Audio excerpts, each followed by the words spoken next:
Hi, I'm Caleb Ramos here with the Coaches Show on Hornet Radio. This week's episode highlights women's basketball, and upcoming we have a recap of their playoff game that happened on Wednesday, and after that we have an interview with a couple of stars from that game. Welcome to the recap of the Hornets' last playoff game on Wednesday against Citrus College. The Hornets got off to a bit of a slow start, dropping to a 7-point deficit, with Citrus taking an early 11-4 lead. After that, the momentum completely shifted, and the Hornets fought back to make it only a 1-point deficit by the end of the first quarter. And then after that, they completely dominated from there on out. They ended the first half winning 37-27 and never looked back, only allowing 20 more points en route to their 80-47 win, their first playoff win in 14 years. A couple of key contributors for Fullerton College were Sochi Hood, who shot 8 for 12 and got a stat line of 17, 6, and 4, alongside 3 steals and 2 blocks. But of course, the real star of the night was Kaylee Shimoda. She was absolutely lights out from beyond the arc, shooting over 50% from 3 on her way to a game-leading 24 points. On her stellar night, she also broke the Fullerton College record for most career 3-point shots made. You just heard the recap of last Wednesday's playoff game from Ari and I, and after that game, we got to talk to a couple of stars from the Fullerton College women's team ahead of their next second round playoff game Saturday, March 1st against Moore Park College, number 4 in the state. And here's Haley Lakey with our first interview. Hello everyone, my name is Caleb Ramos. I'm here with Fullerton College basketball player Haley Lakey, who just won a very nice playoff game, 80-47 against Citrus. Congratulations. I wanted to ask you how it felt to be a part of the first Fullerton College women's basketball team to go to the playoffs in a decade, since 2015, and first one to win since 2011. Personally, I actually didn't know about that until after the game, but finding out felt really special, especially with our coaches, 2 of them having gone to Fullerton and telling us how much that means to us, to them, being able to live through us that experience. And it just makes the experience as a whole just so much better and more special, being able to share that with our coaches and our teammates. Okay, now a bit more of a couple of personal questions tailored towards you. You are the second leading rebounder on the team behind Sochi, averaging 7.8. And I was wondering, how are you able to rebound so well? Is it a bit of technique, a bit of strength, a mixture of both? Quoting my coach, Coach Carissa, she says for us to watch where the ball goes as it's in the air and follow the line of sight it's going to see where exactly it might bounce. And most of it's based on luck, if it'll go towards you or not. But it's also, for me, having my vertical isn't great, but going off of one step, I can jump pretty high. So I like to be able to go from the outside, run in, jump up, and it gives me more of a boost to be able to get up there and grab the ball.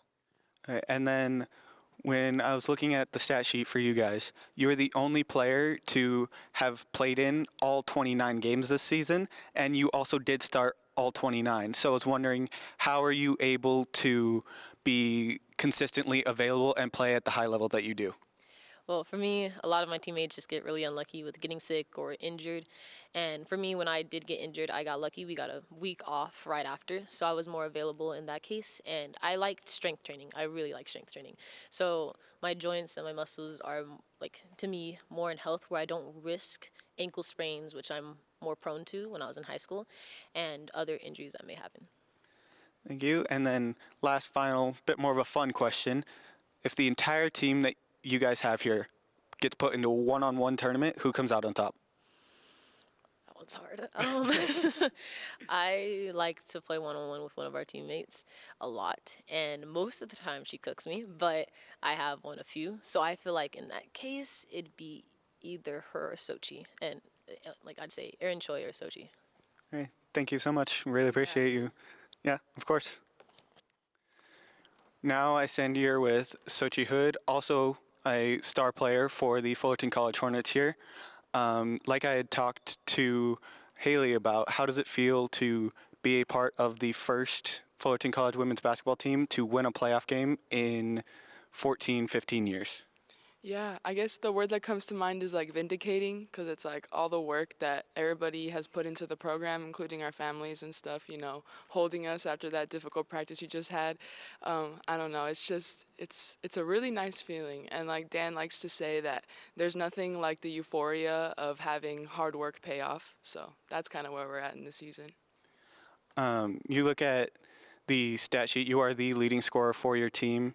And we had talked about this on a previous broadcast, but what kind of special work goes into that to be able to be the top of your team in scoring like that, as well as rebounding, where you're almost averaging a double-double?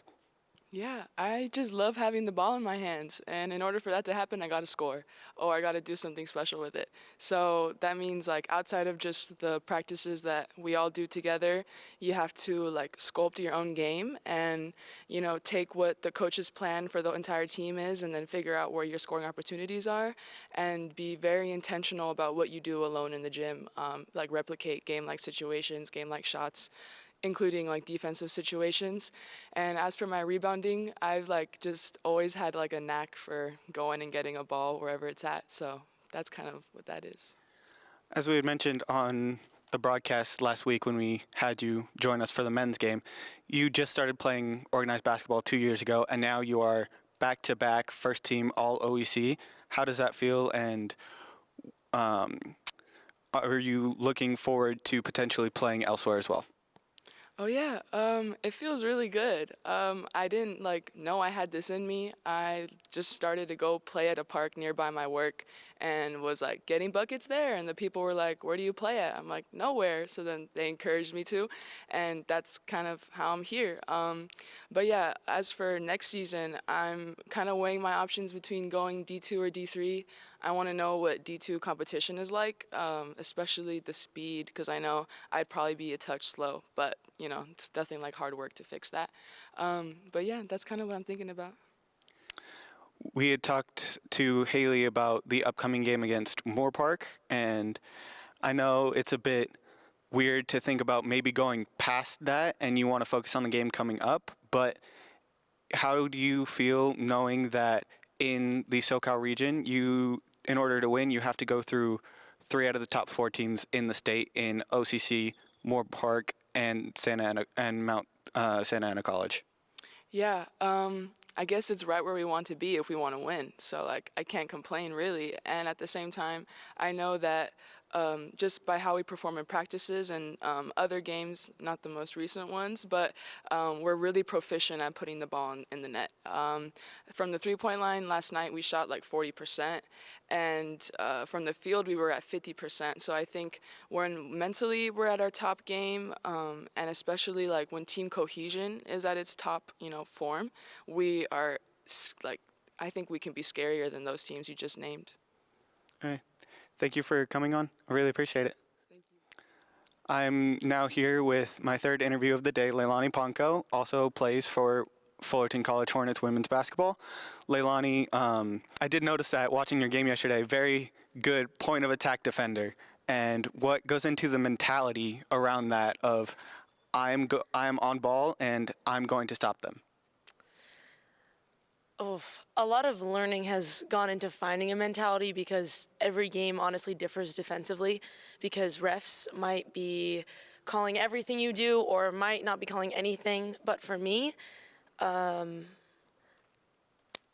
honestly, going into a game, all I know is that I care about getting the ball and stealing it, or like whatever I do defensively can help other people. So I just know I want the ball, so I'm going to go get it. Is there any kind of specialized training or advice that you would give to anybody looking to potentially come to Fullerton College to play? Trust yourself in your game. You're going to be different than everyone else here, and that's a good thing. That's not a negative thing. And lean into your difference as a player. I think that's so important. All right, and then I asked Haley about one-on-one tournament.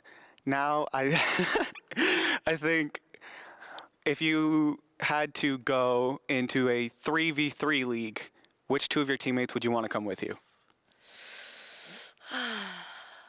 Obviously not Haley right now because, she's not picking me. But honestly, no, okay. I retract that statement. I would honestly pick You know what? I'm going to go with Haley and Aaron, my two freshmen, I think so. Yeah, Sochi, you heard that. Thank you so much. Thank you for having me. Of course. You just heard from Leilani, and now we're going to give you an upcoming preview of this Saturday's playoff games all around Southern California. Let's head back to the studio. This is the 3C2A Southern Section Playoff Preview for Saturday women's basketball. I'm Caleb Ramos, and I'm joined here by my partner, Ari Nakshon.